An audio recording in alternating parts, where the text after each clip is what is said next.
Saturday morning அப்படியே காஃபியோட பீஸ்ஃபுல்லாக start பண்ணியாச்சு.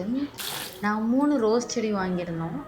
அதில் 1 சுத்தமாக வளரல, 1 பரவாயில்லாம வளர்ந்துச்சு, 1 தான் நல்லா வளர்ந்தது.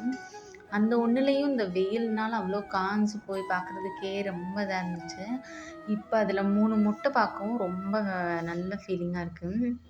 உங்கள் யாருக்காச்சும் அந்த மாதிரி இருக்குமான்னு சொல்லுங்கள். அதாவது ஒன்றுமே வளராமல் இருக்கும்போது நம்மளுக்கு திடீர்னு 3 மொட்டு இருக்கும்போது அது ஒரு நல்லாயிருக்கு. ஸோ அந்த பாசிட்டிவ் வைப்போடு நான் போய் பிரேக்ஃபாஸ்ட்டுக்கு தக்காளி சாதம் தான் ரெடி பண்ணிகிட்ருந்தேன். பிரேக்ஃபாஸ்ட்க்கும் லஞ்சுக்கும் அதையே சேர்த்தே ப்ரிப்பேர் பண்ணியாச்சு. அஸ்மிக்கும் தசிக்கும் உளுந்தங்களி ப்ரிப்பேர் பண்ணியிருந்தேன். அப்படியே அதுவும் ரெடி ஆயிடுச்சு. அப்படியே சைடிஷ்க்கு தயிர் வெங்காயத்தோடு சிம்பிளாக முடிச்சாச்சு. இந்த சிம்பிள் லைஃப் ஸ்டைல் உங்களுக்கு பிடிச்சிருந்தா லைக் பண்ணுங்கள், சப்ஸ்கிரைப் பண்ணுங்கள். பாய்.